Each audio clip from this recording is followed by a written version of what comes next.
Quem domina a própria mente é mais esperto do que o diabo. Forte essa frase, né? Pois é. Eu trouxe aqui hoje, né, um breve resumo de um livro que eu li, eu quero ler de novo, e eu acho que todo mundo deveria ler, porque a importância desse livro nas nossas vidas, para a mudança da nossa mentalidade, dos nossos pensamentos, ela é de suma importância. E se você quer se diferenciar, se você quer se destacar, né? Se você quer sair da manada, se você quer parar de pensar como todo mundo pensa, esse vídeo é para você. Então vamos lá. Hoje eu vou falar para você um pouco da minha experiência com a leitura do livro Mais Esperto do que o Diabo. E eu trouxe aqui algumas anotações, então de vez em quando você vai me ver olhando aqui para um lado, para o outro. Inclusive eu vou fazer a leitura de alguns trechos que eu grifei, achei importante do livro, para trazer aqui para você, tá? Então, assim, no livro Rio, ele mostra que o maior inimigo do ser humano é o medo. O medo da pobreza, o medo da morte, o medo da escassez, o medo da limitação, o medo da crítica. Então, as pessoas, o medo da perda do amor, elas vivem sendo impedidas por elas mesmas de avançarem em suas vidas por conta do medo, o medo de alguma coisa que domina a sua mente.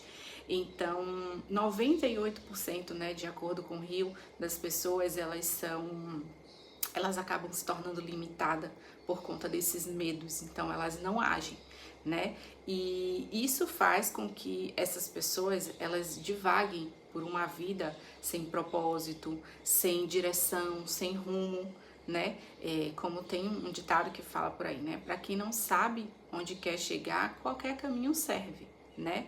E porque você vai seguir ali por vários caminhos, sem um rumo, sem uma direção, porque você não sabe, você não tem objetivo, você não tem um propósito de vida.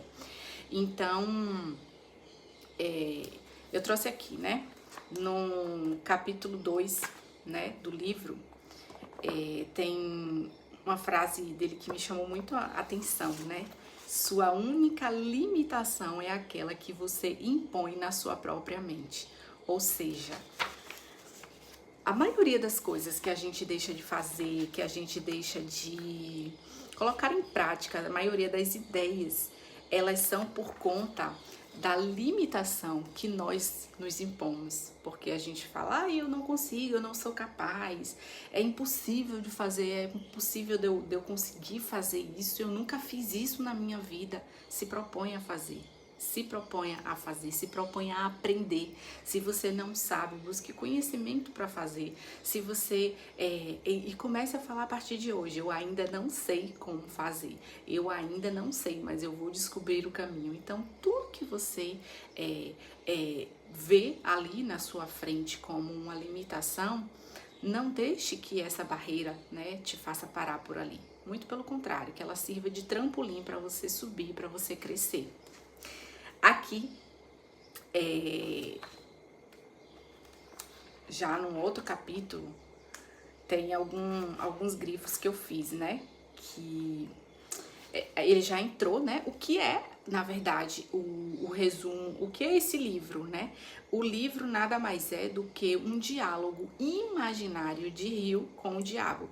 Para quem ainda não conhece o autor Napoleão Hill, ele fala no livro Pense e Enriquece, né? Sobre as conversas que ele tinha com os grandes empreendedores, né? Com pessoas de sucesso. E essa conversa nada mais era do que ele, todos os dias, à noite, ele simplesmente fazia uma reunião ali com mais ou menos, eu acho que eram umas 10, 11 pessoas imaginárias, e ele conversava como se elas estivessem ali com ele. E ele colocava as ideias dele, né, e ia tendo insights. Então, através desses diálogos, né, ele nos conta muitas experiências, muitas coisas importantes, e ele inclusive nos aconselha a agirmos assim.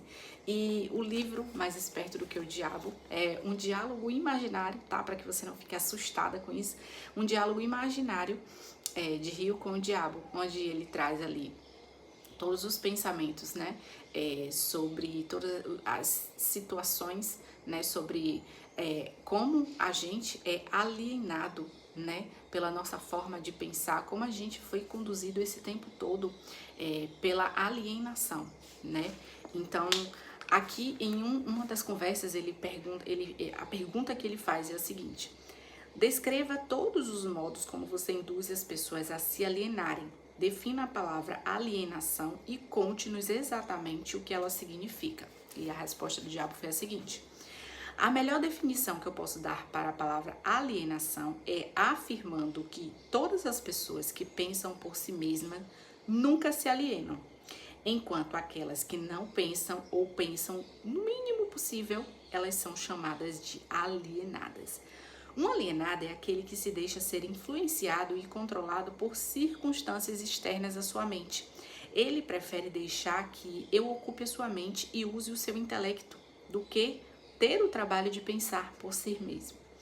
O alienado é aquele que aceita qualquer coisa que a vida lhe oferece, sem julgar ou lutar por aquilo que quer. Porque, na verdade, ele não sabe o que quer da vida e gasta boa parte do seu tempo tentando justamente descobrir isso. Um alienado emite muitas opiniões, mas elas não são suas. A maior parte delas provém de mim.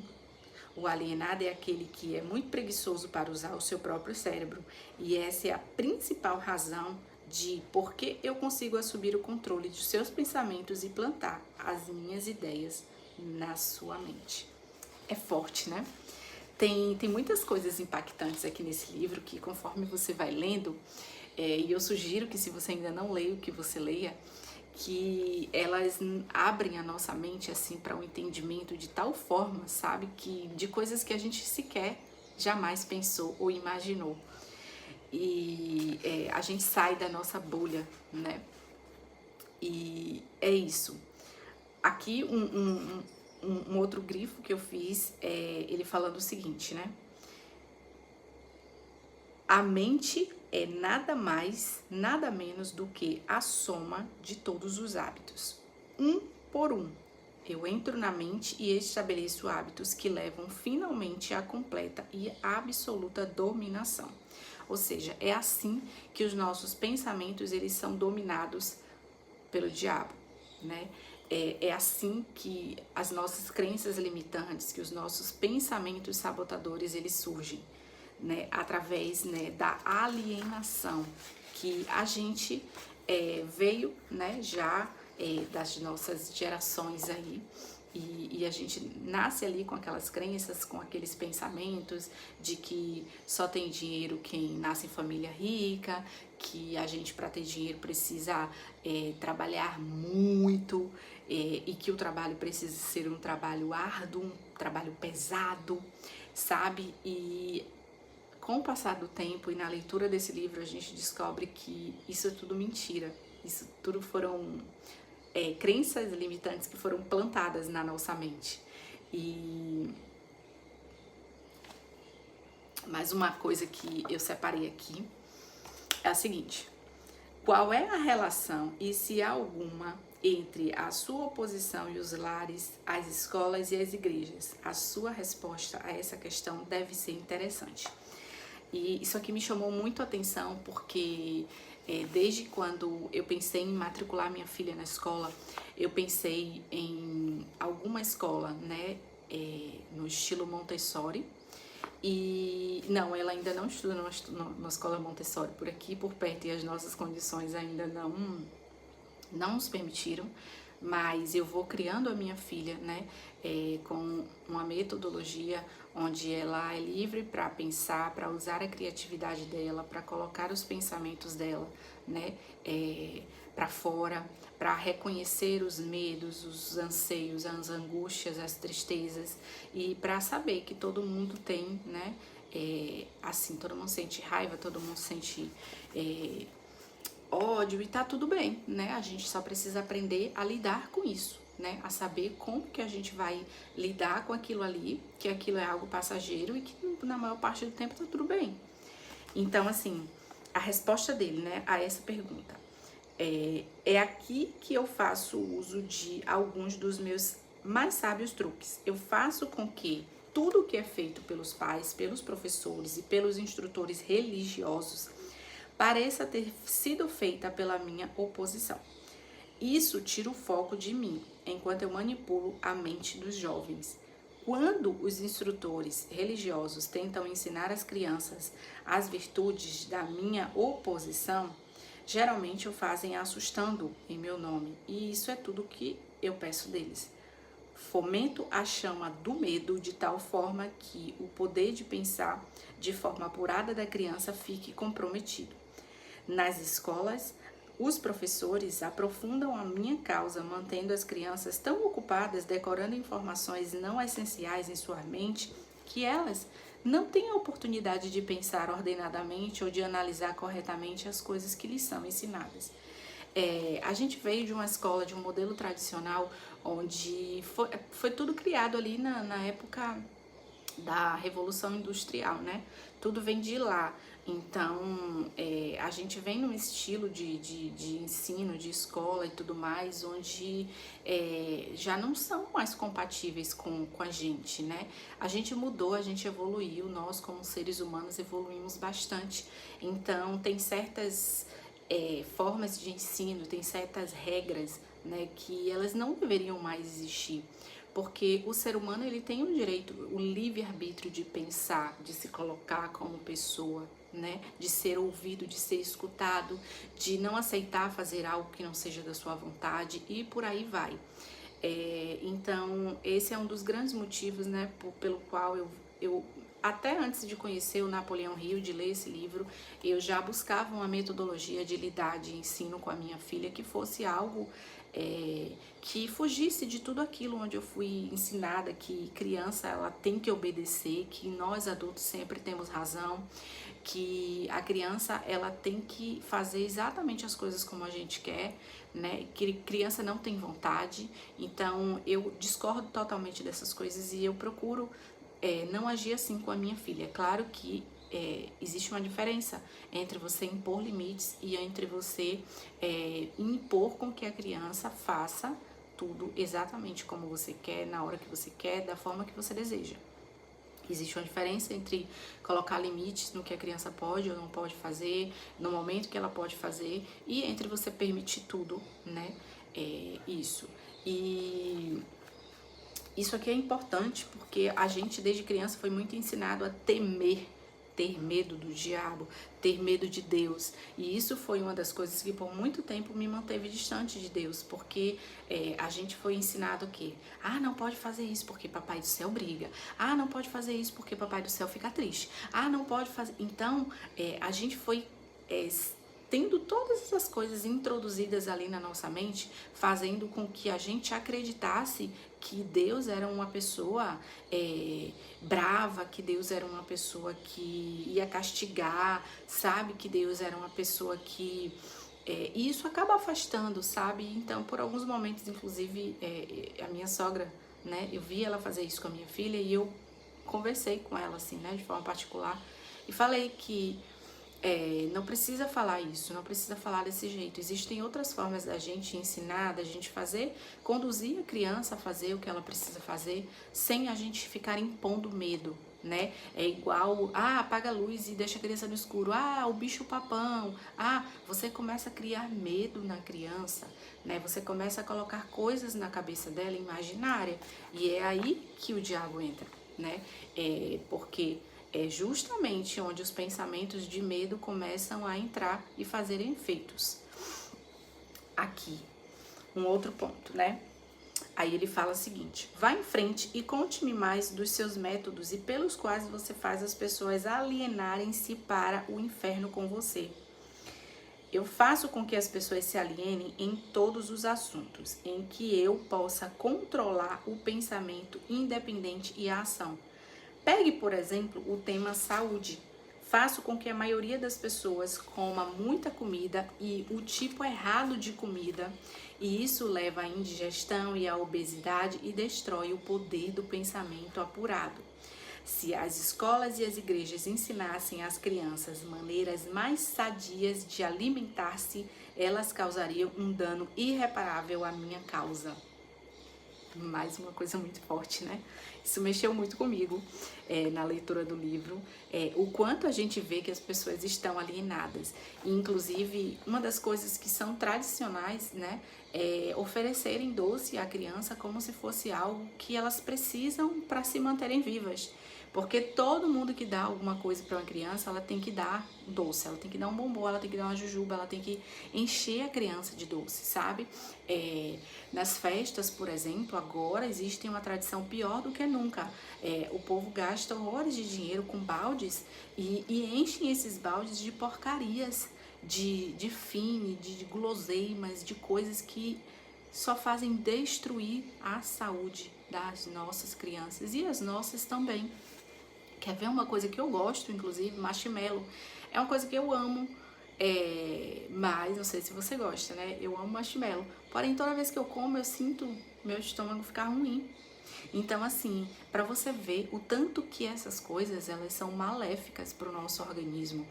Além dos corantes, os aditivos, os açúcares que são adicionados, sabe? Então, as pessoas, elas vieram, né, com esse pensamento alienado de alimentar a criança através do doce, biscoito recheado, dessas coisas que fazem tornar o nosso paladar viciado, principalmente a criança. Por isso que existem muitas crianças, muitas pessoas com transtornos alimentares, com pessoas que não sabem comer, que não aprenderam, porque elas não experimentaram os alimentos que nutrem, né? Tem muitas crianças hoje, inclusive os estudos, né, já comprovaram com relação a correlação, né, dos fast foods, desses doces processados com ultraprocessados com o TDAH, por exemplo. Então, tem também estudos com relação ao autismo. Então, existem muitas coisas por trás de tudo isso aí, sabe? E existe algo mais profundo ainda que não cabe a mim, né, falar agora aqui mas sobre essas questões, sobre o risco, né, dessa alimentação. E eu não tô aqui falando que a minha filha não come dessas coisas, que eu também não como, muito pelo contrário, mas isso não é uma rotina, isso é uma exceção, sabe? Isso não pode ser um hábito diário. Então, eu tenho procurado todos os dias me alimentar de uma forma melhor, deixar de lado as coisas que não fazem bem, que não trazem nutrição para o nosso corpo. Ainda não estou na alimentação perfeita que eu desejo, mas estou a caminho. Então, é sobre isso, né? Sobre a forma, né, de que estão alienando as nossas crianças nas igrejas, nas escolas, e não só com relação à alimentação, mas como ele fala aqui, né, o tanto que isso impacta, né, na maneira mais sadia de se alimentar, né? Então isso impacta em muitas outras áreas da vida da criança. E aí ele fala, né, com relação ao casamento, à profissão, poupança, ambiente, os pensamentos dominantes. E com relação aos pensamentos dominantes, ele diz aqui o seguinte, ó: eu faço com que as pessoas me permitam tomar conta dos seus pensamentos, porque elas estão muito preguiçosas ou muito indiferentes para pensarem por si mesmas. Então, é uma cajadada atrás da outra aqui nesse livro, sabe? Então, para você ver o nível que as pessoas estão, por exemplo, eu tenho preguiça de comentar em redes sociais, eu já tenho me limitado a usar muito pouco. E alguns conteúdos dos poucos que eu acompanho, eu vejo lá que as pessoas têm uma necessidade muito grande de colocar para fora ali os seus pensamentos inclusive alienados, né? Então, ela pega um recorte da vida da pessoa e ela quer colocar o ponto de vista dela e ela quer crucificar aquela pessoa por aquilo ali. E às vezes, muitas vezes eu já me peguei indo ali digitar alguma coisa para retrucar, para rebater aquele comentário, e eu já estava terminando de digitar e eu apaguei. Eu falei, peraí, qual o sentido, né? O que eu vou ganhar com isso? Tô perdendo tempo aqui, sabe? Então, eu tenho coisas melhores a fazer. Eu tenho outras coisas a fazer. E aí eu saio prontamente ali daquele post. Então, muitas e muitas vezes eu já fiz isso. E eu te aconselho a fazer o mesmo, porque você não vai ganhar nada. Nada. Lembra do vídeo que eu falei? É melhor ter paz do que ter razão? Inclusive, hoje eu tive essa experiência na prática aqui, né? Eu ouvi algo do meu esposo e a Geisa antiga ali, ela queria muito retrucada uma resposta e eu simplesmente me calei. Me incomodou? Me incomodou. E eu fiz o quê? Orei. Eu orei, toda vez que surgia ali um pensamento com relação àquilo, eu vou orar, eu vou continuar orando para o Senhor tirar do meu coração, porque eu tenho aprendido na prática mais do que nunca, que muito mais vale a gente ter paz do que ter razão. E então é isso, né? E aí, como que a gente pode fazer para escapar desse controle, né? Que o diabo ele tem ali sobre os nossos pensamentos, né? Por exemplo, ter um propósito definido, né? Ter o propósito definido e agir com foco, né? É por isso que muito Rio fala sobre a gente ter o nosso propósito definido e todos os dias a gente lê, né, o nosso propósito para que a nossa mente ela absorva aquilo ali, para que ela sinta que aquilo já é real na nossa vida. Controlar a nossa mente e o que seria controlar nossa mente é reprogramar, tá? Fazer uma reprogramação mental, ter o controle sobre os nossos pensamentos, sobre as nossas ações, buscar desenvolver a autodisciplina. A gente precisa entender que o que eu tô fazendo agora vai me levar para o objetivo que eu quero, vai me levar a chegar onde eu quero estar daqui a um ano? Não, então eu vou mudar. Então eu vou procurar fazer algo mais importante, mais interessante. Eu tô aqui agora no Instagram olhando simplesmente um monte de... consumindo a dopamina barata, né? Olhando ali os reels. Isso aqui vai me levar para onde?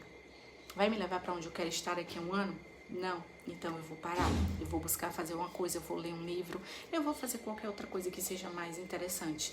E a autodisciplina para tudo, tá? É a gente se propor a fazer algo em prol da nossa saúde, da nossa mente e a gente levar aquilo adiante. E por mais que a gente falhe ali durante aquele caminho, a gente sabe que a gente sempre pode recomeçar, né?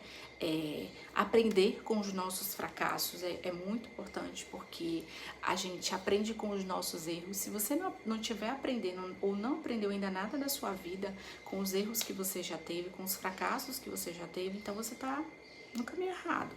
Porque os nossos erros, os nossos fracassos, eles servem justamente para nos mostrar qual é o caminho que a gente não deve seguir de novo, qual é o caminho que a gente não deve seguir, o que é que a gente não deve fazer. E assumir a responsabilidade pela própria vida. Pare de responsabilizar as pessoas pelos seus problemas, pelos acontecimentos, por qualquer coisa que aconteceu na sua vida. Se autorresponsabilize pela sua vida. Não pare de esperar pelas pessoas para que você tenha ou consiga algo que você quer. Uma coisa que eu ouvi muito importante, né, que fala que, por exemplo, porque o meu marido me irrita.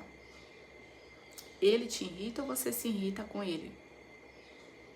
Então, é uma escolha, sabe? É uma escolha. Porque ele faz isso e me incomoda muito. É ele que tá te incomodando ou você tá se incomodando com ele? É muito mais sobre mim do que sobre o outro. Na verdade, é sobre mim, né? E não sobre o outro. Então, a forma que o outro pensa, fala ou age é sobre o que você faz, o que você pensa, como você age. Então, é tudo mais sobre você do que sobre o outro. E eu trouxe aqui os ensinamentos, né? Os principais, assim, ensinamentos mais práticos do livro Mais Esperto que o Diabo. E eu quero compartilhar com você, tá? Por exemplo, tem um propósito definido, né? Como eu já falei. Quem não sabe o que quer, acaba vivendo o que não quer. Então, defina um objetivo claro que faça você levantar todos os dias com energia, com direção. E o diabo, ele domina mentes vazias. O propósito é o antídoto. E isso tá lá no livro. O nosso propósito é o nosso antídoto contra o diabo, tá? Controle os seus pensamentos. Então, você é o que você pensa o dia todo. Mais uma vez, tá aí falando tô aqui falando sobre os nossos pensamentos, né? Então, tenha domínio sobre, busque ter domínio sobre os seus impulsos, sobre os seus hábitos, sobre as suas emoções. A disciplina, ela é o que separa, né? Quem sonha de quem realiza. Então, você é uma sonhadora ou é uma realizadora? Você é uma causadora de problema ou uma resolvedora de problema? Eu sou uma resolvedora de problema. Então, se eu tiver um problema na minha frente, eu vou buscar a solução e eu não vou ficar querendo saber como aquele problema surgiu, de onde foi. Eu vou resolver este problema, sabe? Então, crie rotinas, cumpra horários e não dependa da motivação. A gente não pode depender de estar motivado sempre, sabe? Aprenda com o fracasso, como eu já falei, né? Cada erro na nossa vida nos traz uma lição, né? Rio, ele mostra que o fracasso, ele é parte do nosso processo, né, de crescimento, e que as pessoas que vencem são as pessoas que não desistem quando tropeçam. Então, eu comecei um negócio, eu comecei vários negócios aqui no digital, não deu certo, mudei a rota, mudei o caminho, eu tô recomeçando de novo, tô recomeçando aqui do zero, sabe? Então, nunca tive experiência com YouTube, com criar conteúdos. Eu comecei a criar conteúdo no Instagram, mas assim, nunca tive consistência, né, com aquilo ali. Eu sempre começava e parava. Então, eu sempre estava mudando ali o caminho e agora eu estou mais do que nunca disposta a estar aqui compartilhando minha experiência de vida, tudo que eu já aprendi, né, com os meus erros e com meus acertos, para poupar aí o seu caminho, né, para que você encurte seu caminho e que você tenha o mínimo de experiências ruins, né? Pelo menos baseadas nas experiências que eu compartilho, você já pode dar um salto na sua vida. Então, evite influência negativa e afaste-se de quem vive reclamando. Sabe aquelas pessoas que vivem reclamando, drenando sua energia, criticando? Todo lugar que a gente chega tem alguém criticando, falando de alguma coisa, né? Reclamando de alguma coisa. Então, não dê ouvidos a isso e não alimente esse tipo de conversa, sabe? E cultive a fé e a coragem. A fé, ela é o oposto do medo. E o medo é a principal ferramenta do diabo. Acredite que há um propósito muito maior guiando o seu caminho e que você tem poder sobre os seus resultados. Busque usar o seu tempo com sabedoria, sabe? Não desperdice o dia com distrações. Quantas vezes eu já perdi dias procrastinando, desperdiçando meus dias, meu tempo ali com distrações, com dopamina barata. Então, use o seu tempo para aprender, para servir, para evoluir. Quem controla o tempo, controla a vida, né? Pense por conta própria. A gente viu aqui, né, que a pessoa que não pensa por conta própria, ela tem os seus pensamentos dominados pelo diabo. Então, questione tudo. Por isso que quando uma criança hoje ela está aprendendo a questionar, não aceitar as coisas como verdade absoluta, tá tudo bem, sabe? Ela tá aprendendo a ser, né? E é por isso que eu alimento isso na minha filha. Então, pense, analise, decida com base ali nos seus próprios valores, nas suas experiências, e a liberdade, ela começa aqui, ó, na sua mente. Cuide do corpo e da mente. O sono, alimentação, movimento, descanso equilibrado, eles fortalecem a nossa mente. Medite, ore, leia a palavra, leia um livro. Uma mente forte habita no corpo. Cuidado. E ajude os outros. O sucesso duradouro, ele vem quando você usa seus dons para servir o outro. Quando você ajuda, você inspira, você transforma, sua vida ganha mais sentido, sabe? E o diabo, ele perde espaço. Então, fica aqui, né? O vídeo é o mais longo até então aqui deste canal, mas eu tenho certeza que valeu a pena, né? E só para fechar este vídeo aqui com o livro, com a frase que eu comecei, né? Quem domina a própria mente é mais esperto do que o diabo.